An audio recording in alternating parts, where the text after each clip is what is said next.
L'expert Hervé Zebrowski affirme que l'alliance entre Denis Sassou Nguesso, Congo-Brazzaville, et le Rwandais Paul Kagame est de créer une base militaire à Brazzaville pour attaquer Kinshasa, la capitale de la RDC. Écoutez, moi je pense...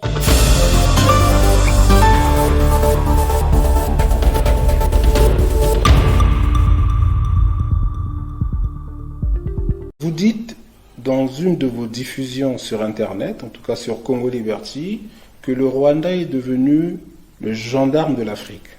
Est-ce que vous pensez que les accords entre Denis Sassou Nguesso et le Rwanda peut entraîner, une fois de plus, une guerre dans le bassin du Congo?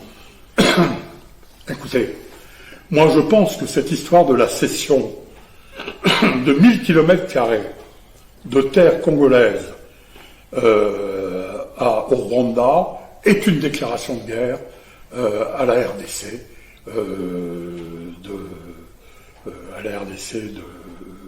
Tshisekedi. C'est une déclaration de guerre. Je pense que véritablement on va essayer d'exciter la RDC pour qu'ils tirent les premiers et pour qu'après justifier un retour, pour justifier que le Congo-Brazzaville se défende. Et à ce moment-là, croyez-moi, le Congo-Brazzaville saura faire appel aux forces de Kagame pour le défendre. C'est une déclaration de guerre, et c'est un plan de guerre. Voilà. 1000 km², c'est énorme. On parle de 2 fois la surface de Kigali, tout ça. Mais je vais vous donner un autre chiffre. 1000 km², c'est quoi? C'est ce que l'Empire chinois, à la fin du 19e siècle, avait concédé à l'Empire britannique pour construire Hong Kong. 1000 km², c'est la surface de Hong Kong. Exactement. On connaît la puissance de Hong Kong aujourd'hui, qui est retournée dans le giron de l'Empire chinois, après plus de 100 ans de présence britannique. Mais enfin, vous imaginez ce que ça peut faire sur 1000 km² de terre riche au milieu du Congo-Brazzaville. À 1000 km², vous faites vivre entre 500 000 et 1 million de personnes. Il y a 7 millions d'habitants sur les 1000 km² de Hong Kong. Alors, sans aller jusqu'à ce niveau de densité, vous imaginez un peu ce que ça représente. 1000 km² pour faire un aéroport, pour construire des villes, pour accueillir des ingénieurs, tout ça financé par la rente, les rentes du Rwanda, qui est immensément riche. Le Rwanda tire ses richesses d'où? Le Rwanda tire ses richesses de la rente mémorielle. Le Rwanda de Kagame touche un fric fou de tous les remords des pays occidentaux, les pauvres endroits, les pauvres Tutsis. Il faut aider Kagame, d'une part, mais surtout, et encore plus, du pillage des mines du Kivu et de la RDC, qui est mise à sac. Un génocide Tutsi? Les Tutsis, bon d'accord, 800 000 morts au Rwanda, mais combien depuis 20 ans? Près de 20 millions de morts en RDC. Mais à qui profite le crime du Rwanda? Quel est le grand bénéficiaire du crime du Rwanda? Vous savez, Napoléon disait une chose très juste.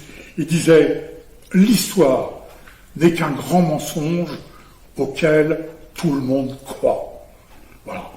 Ça, c'est une citation de Napoléon. Tout le monde s'est mis à croire au grand mensonge des Tutsis massacrés, les Tutsis nilotiques massacrés par les Hutus bantous dans le cadre d'une guerre raciale qui n'existe pas. Le Rwanda, en 1994, c'est des Rwandais. Point.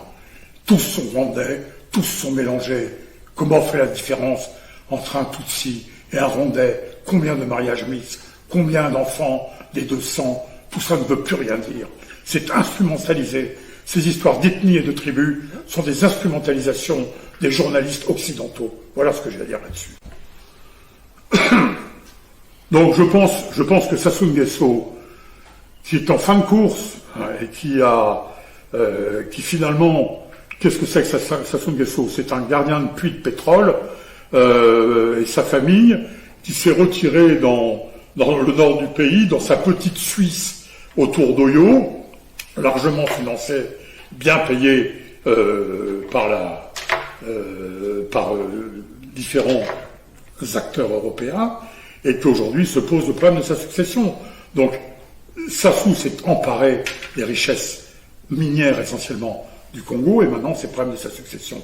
Il s'agit de déclarer, de faire de déclarer, oui, c'est une forme de déclaration de guerre. C'est une forme de déclaration de guerre pour maintenir le clan Sassou après Sassou au pouvoir. Je pense que Sassou, mais Sassou n'est pas tout seul là-dedans. Hein. Je pense que il faut bien voir aussi la main américaine et la main occidentale derrière. Hein. Parce que la France a reculé partout.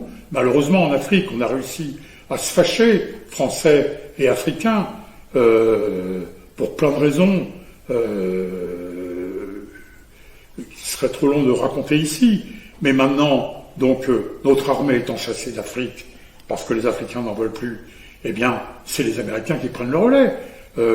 Donc, l'Afrique, elle va payer, de la même manière qu'au XIXe siècle, elle a payé la compétition qui existait entre tous les États européens qui se sont partagés l'Afrique. Chaque frontière africaine est la trace d'une marque de guerre en Europe. Hein.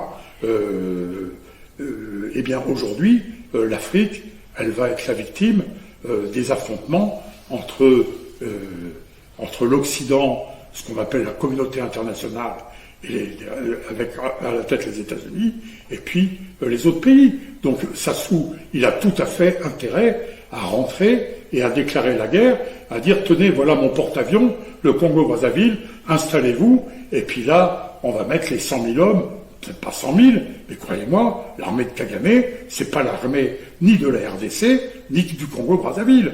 Lui, Kagame, il a une vraie armée de guerriers, et bien équipée par les États-Unis. Donc, c'est une déclaration de guerre qui arrange Sassou, qui arrange Sassou parce que, depuis toujours, cet homme consiste à diviser le monde pour régner, pour établir le règne des ténèbres sur le monde. Les ténèbres sont sur Brazzaville, mais si on n'y prend pas garde, eh bien, les ténèbres pourraient régner bien ailleurs. Voilà ce que je pense de Sassou Nguesso. C'est un homme qui divise. C'est là où il est fort. C'est là où il excelle. Hervé Zebrowski sur Congo Liberty, avec sa crinière, j'aurais pu dire Monseigneur Zebrowski ou Saint-Père Zebrowski, mais bon, ça c'est entre moi et lui. Alors, frère Hervé Zebrowski, aujourd'hui au Congo-Brazzaville que vous avez bien connu, le pays du cardinal Émile Biayenda, celui des martyrs que vous avez cités, Monseigneur Singa, Monseigneur Batantou et également Monseigneur Ernest Nkombo, il y a une actualité, des accords entre M. Denis Sassou Nguesso et le Rwanda. Alors je sais, qu'est-ce qui lie M. Denis Sassou Nguesso et M. Paul Kagame, à votre avis? Alors, à mon avis, il y a un dénominateur commun qui est, je dirais, complètement prouvable historiquement. Ce dénominateur commun, je dirais, c'est chez ces deux hommes, je dirais ce guerrier, ce soldat qui est Kagame, et ce flic, ce policier qui est Sassou Nguesso, sont tous les deux habités par un même ressentiment profond, probablement lié à l'enfance, ressentiment tous les deux catholiques, enfants de l'Église catholique, un sentiment profond de haine, j'ose le mot, contre l'Église catholique. Je vais essayer rapidement d'établir des choses qu'on ne sait pas, des dates qui définissent que je suis, qui éclairent plutôt ce que je suis en train de dire. Quand Sassou Nguesso enterre avec sa légion de serviteurs dédiés au culte des forces de la mort, quand il enterre le cardinal Émile Biayenda,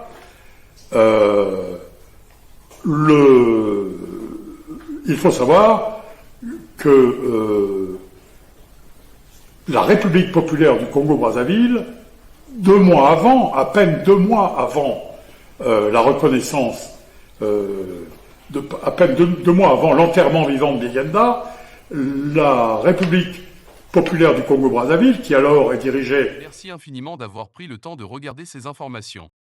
Vos commentaires, vos likes et partages sont précieux pour nous. Et surtout, n'oubliez pas de vous abonner pour ne rien manquer.